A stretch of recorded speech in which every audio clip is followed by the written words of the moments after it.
नमस्कार, मैं हूं प्रेम कुमार। आप देख रहे हैं कप ऑफ न्यूज। संसदीय लोकतंत्र का काला दिन, यह उपलब्धि का दिन है, गौरव का दिन है, या कि एक ऐसा दिन जिसे हमेशा मर्यादा तोड़ने के लिए, संसदीय परंपराओं को तोड़ने के लिए याद रखा जाएगा। यह निर्भर करता है कि हम इस घटना को किस रूप में देखते हैं। संसदीय इतिहास में ऐसा पहले कभी नहीं हुआ था। जी हां, ऐसा पहले कभी नहीं हुआ था का क्या मतलब है? सत्ता पक्ष कृषि बिल का पारित होना ऐतिहासिक बता रहा है, तो विपक्ष इसे काला दिन कह रहा है। सरकार विपक्ष को संसद की गरिमा तार तार करने का जिम्मेदार ठहरा रही है। वहीं विपक्ष कह रहा है संसदीय लोकतंत्र की ही हत्या कर दी गई है। आइए हम जानते हैं कि हुआ क्या, किसका क्या कहना है, किनका क्या पक्ष है और सच्चाई क्या है। दोनों पक्ष के बीच में सच क्या है, यह जानने की कोशिश हम करते हैं।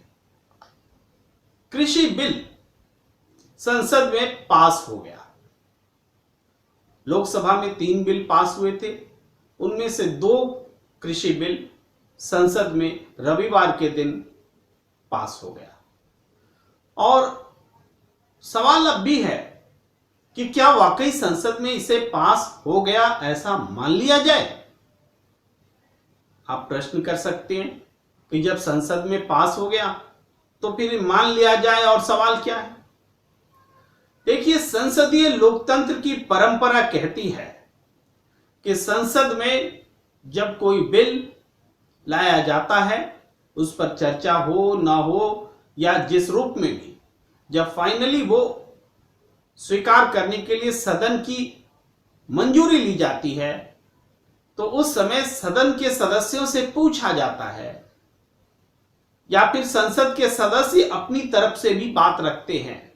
अगर एक भी सदस्य ये कह देता है कि उसे उस बिल पर मत विभाजन चाहिए, यानी वोटिंग चाहिए, तो जो पीठासीन पदाधिकारी होते हैं, राज्यसभा के मामले में उपसभापति आज मौजूद थे, हरिवंश जी, तो उनको वोटिंग करानी पड़ती है।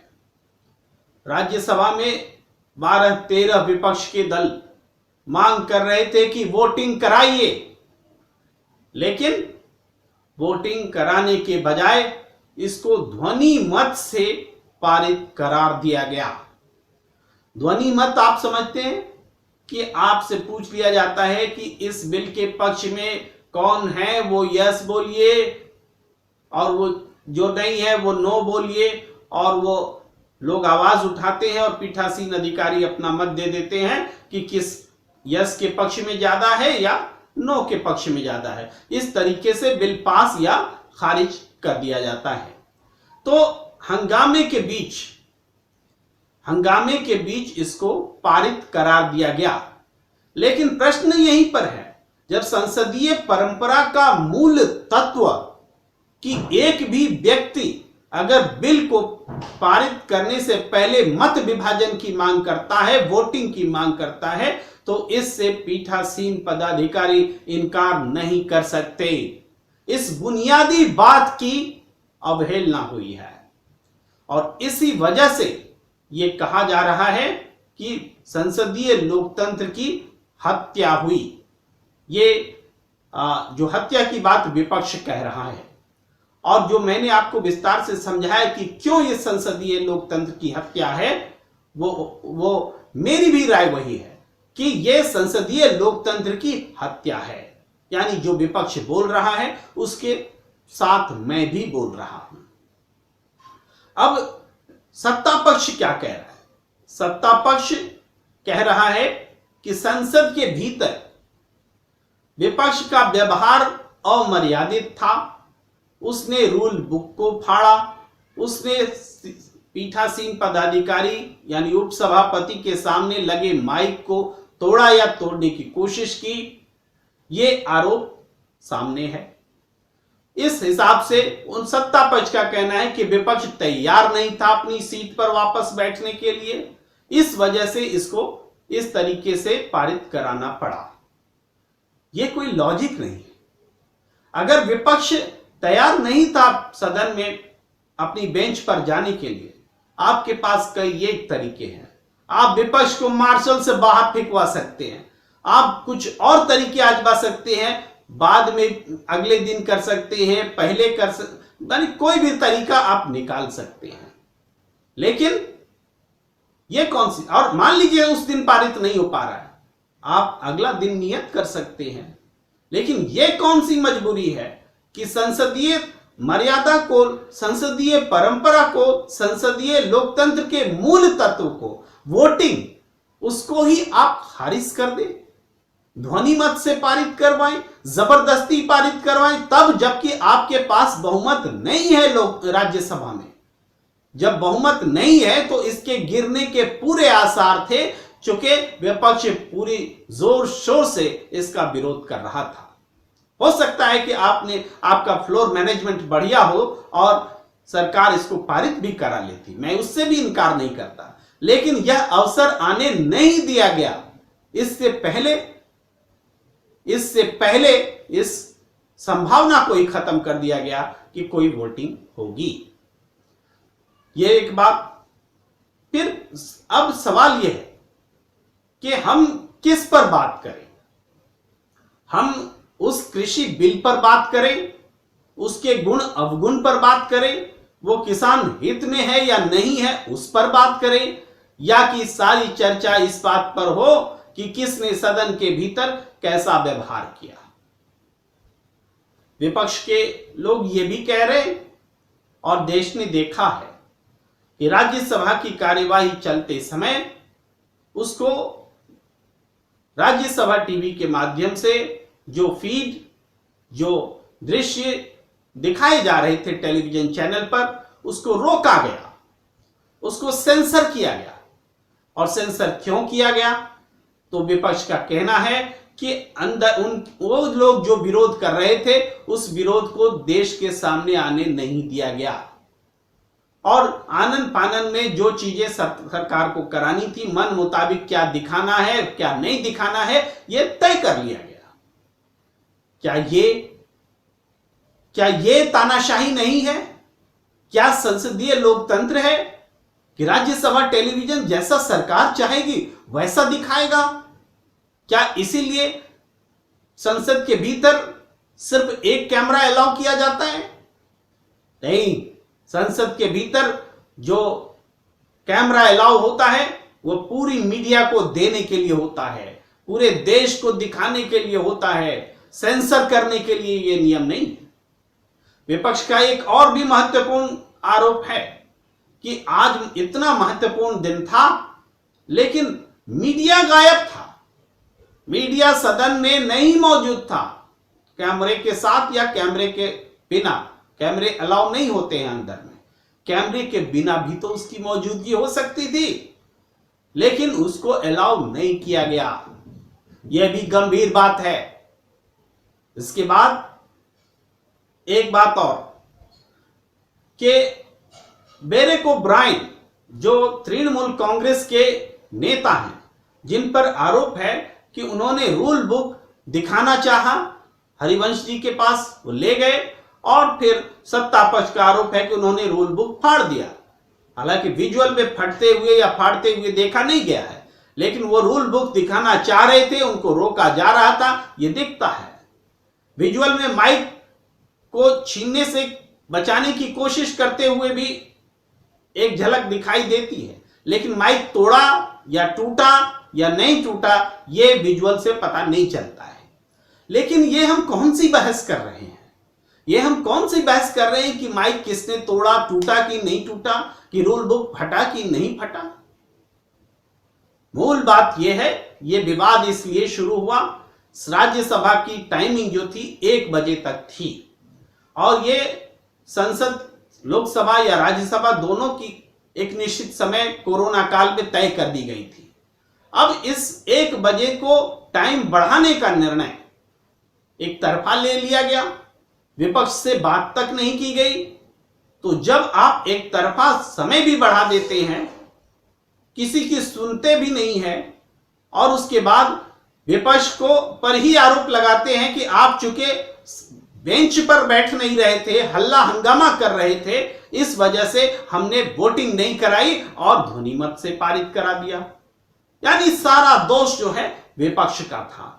आप रूल एक तरफा बनाते रहें, आप मीडिया को अलाउ ना करें, आप निश्चित समय को जो सर्वदलीय बैठक में तय हुआ था उसको एक्सटेंड करें एक तरफा बिना पूछे हुए, और जब कोई सवाल करता है तो आप सवाल उठाने ना दें, आप उसकी लाइव जो फुटेज है उसको डिसरप्ट कर दें, बाधित कर दें, और इसके बाद जब विपक्ष वोटिंग की मांग करे तो उस बुनियादी बेसिक संसदीय लोकतंत्र की परंपरा का आप निर्वाह न करें और फिर कहें कि संसदीय लोकतंत्र में एक तरफ प्रधानमंत्री जी का भी ट्वीट आया कि संसदीय इतिहास में ये बहुत ऐतिहासिक दिन है आज का दिन।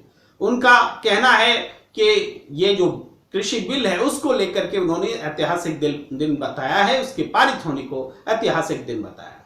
बीजेपी के 6 मंत्रियों ने एक प्रेस कॉन्फ्रेंस भी की। राजनाथ सिंह जी बोले, नेतृत्व किया उन्होंने इस प्रेस कॉन्फ्रेंस का। उन्होंने भी इसे कहा कि मर्यादा तार तार हुई, ऐसा कभी देखा नहीं गया, विपक्ष पर तमाम तरह के आरोप लगाए। लेकिन ये सारे आरोप व्यवहार को लेकर थे, संसद के भीतर आचरण को लेकर थे। वो कृषि बिल को लेकर के जो विरोध है उस विरोध को आपने सुना क्यों नहीं?